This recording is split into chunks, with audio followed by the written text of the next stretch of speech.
बिहार में टीआरई 4 का नोटिफिकेशन आ चुका है और साथ साथ एस्टेट का जो फॉर्म है वह भरा जा रहा है। टीआरई 4 का जो फॉर्म है वो 1 सितंबर से भरा जाएगा। आप लोगों के बहुत सारे डाउट हैं, बहुत सारे प्रश्न हैं जो आप लगातार पूछते रहते हैं। विवाहित महिला कैसे फॉर्म भरेंगे, कौन कौन से प्रमाण पत्र चाहिए, कंप्यूटर सब्जेक्ट वाले की क्या क्वालिफिकेशन है, सब्जेक्ट कॉम्बिनेशन 6 से 8 में, 9 से 10 में क्या होना चाहिए, ऐसे बहुत सारे प्रश्न थे।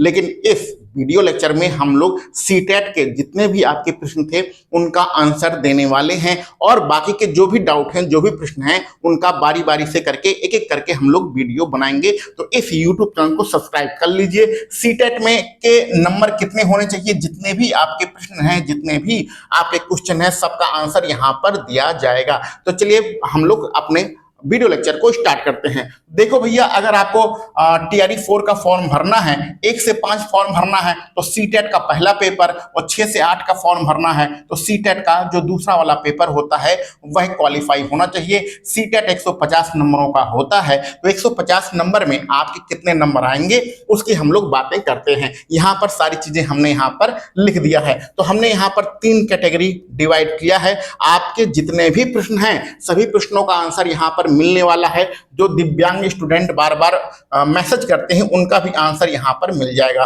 तो पहली कैटेगरी में 3 लोग शामिल हैं। तो 3 लोगों में क्या है, बिहार के सामान्य पुरुष।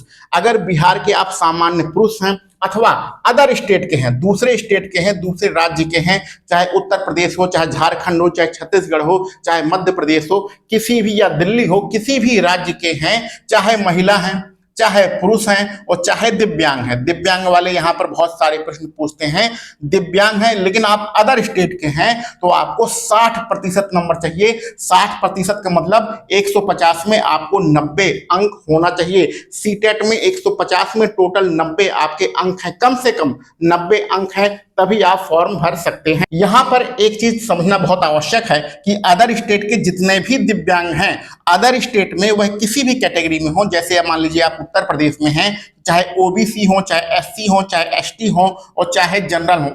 उत्तर प्रदेश के चाहे जनरल हैं, चाहे ओबीसी हैं, चाहे एससी हैं, चाहे एसटी हैं, किसी भी कैटेगरी के हैं और आप दिव्यांग हैं, अदर स्टेट के हैं, तो आपको 90 अंक चाहिए। ये प्रश्न बहुत सारे लोग पूछते थे कि उत्तर प्रदेश में मैं ओबीसी कैटेगरी का हूं तो मुझे बिहार में फॉर्म भरने के लिए सीटेट में कितने नंबर चाहिए। तो भाई आपको 90 अंक चाहिए। आपको किसी भी प्रकार का कोई आरक्षण बिहार में नहीं दिया जाएगा और जिसको आरक्षण नहीं मिलता है उसके लिए 90 अंक ही होना चाहिए। और बिहार में सामान्य पुरुष हैं यानी जनरल कैटेगरी के पुरुष हैं तो भी आपको 90 अंक चाहिए। दूसरी कैटेगरी और तीसरी कैटेगरी सिर्फ और सिर्फ बिहार के लोगों के लिए है। ये वाले सिर्फ बिहार के लोगों के लिए है। बिहार में अगर आप पिछड़ा वर्ग से हैं, अत्यंत पिछड़ा वर्ग से हैं अथवा सामान्य कैटेगरी यानी जनरल कैटेगरी की महिला हैं, सामान्य कैटेगरी की महिला हैं, तो आपको 55% अंक यानी कि 150 में से 82 नंबर चाहिए। 150 में अगर 82, कम से कम 82 नंबर हैं तो आप आराम से फॉर्म भर सकते हैं, कोई भी दिक्कत आपको नहीं होगी। ध्यान दीजिएगा, सामान्य कैटेगरी यानी जनरल कैटेगरी के जो पुरुष हैं उनको चाहिए 90 नंबर और जनरल कैटेगरी के जो महिला हैं उनको चाहिए 82 नंबर। इन दोनों का क्या अंतर है, ध्यान से समझ लीजिएगा। तीसरी कैटेगरी है बिहार में अगर आप अनुसूचित जाति से हैं, अनुसूचित जनजाति से हैं अथवा बिहार में दिव्यांग हैं। इसको ध्यान से समझिएगा, बिहार में दिव्यांग हैं। अब दिव्यांग किसी भी कैटेगरी का हो सकता है, चाहे वह सामान्य हो सकता है, चाहे आप पिछड़ा वर्ग से हो सकते हैं, अत्यंत पिछड़ा वर्ग से हो सकते हैं, किसी भी कैटेगरी से हो सकते हैं। तो आपको सिर्फ और सिर्फ 50% नंबर चाहिए। यानी 150 में आपका अगर 75, कम से कम 75 नंबर है तो भी आप फॉर्म भर सकते हैं। दिव्यांग वाली फिर से बात समझ लीजिए।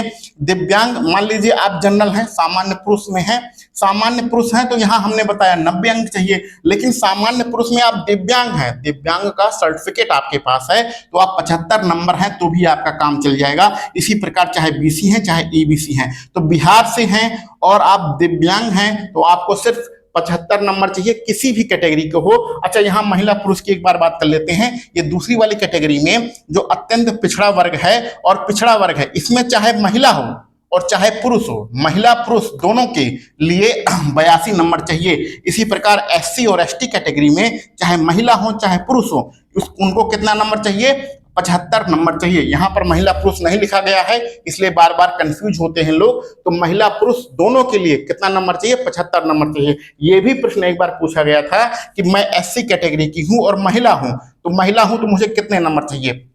क्योंकि यहाँ पर महिला का लिखा है ना 82, तो लोग समझ रहे थे 82 नंबर चाहिए। भैया ऐसा नहीं है। अगर आप SC कैटेगरी के हैं, चाहे महिला हैं और चाहे पुरुष हैं, तो आपको 75 नंबर चाहिए। CTET में कम से कम 75 नंबर है तो आप फॉर्म भर सकते हैं। तो यहाँ पर मैंने सभी कैटेगरी जितनी हैं सबके बारे में आपको बहुत ही डिटेल तरीके से समझाया है और उम्मीद है सारी चीजें यहाँ पर समझ गए होंगे। ये दिव्यांग वाला जो अदर स्टेट का है और दिव्यांग जो बिहार के हैं, दोनों में अंतर है। इन अंतर को भी आप लोग समझ गए होंगे। यहाँ पर BC, EBC, SC, ST ये सब महिला कैटेगरी की हैं। BC में चाहे पुरुष हो चाहे महिला हो तो भी आपको 82 नंबर चाहिए, और यही बात यहाँ पर लागू होती है, चाहे महिला हो चाहे पुरुष हो, सबको कितना नंबर चाहिए? 75 नंबर चाहिए। सामान्य कैटेगरी के पुरुष का और सामान्य कैटेगरी के महिला का दोनों का अलग अलग है, दोनों का अलग अलग हमने यहाँ पर लिख दिया है। तो मुझे उम्मीद है यह वीडियो देखने के बाद CTET में कितने नंबर होना चाहिए इसका अब कोई भी डाउट नहीं रहेगा, कोई भी प्रश्न आपके मन में नहीं रहेगा, क्योंकि सभी प्रश्नों का आंसर यहाँ पर दे दिया गया है। YouTube चैनल को जरूर से जरूर सब्सक्राइब कर लीजिए। इसी प्रकार आपके जितने भी प्रश्न हैं उन सभी प्रश्नों का आंसर दिया जाएगा। चलिए मिलते हैं अगले वीडियो लेक्चर में। आप सभी लोगों को वीडियो देखने के लिए बहुत बहुत धन्यवाद।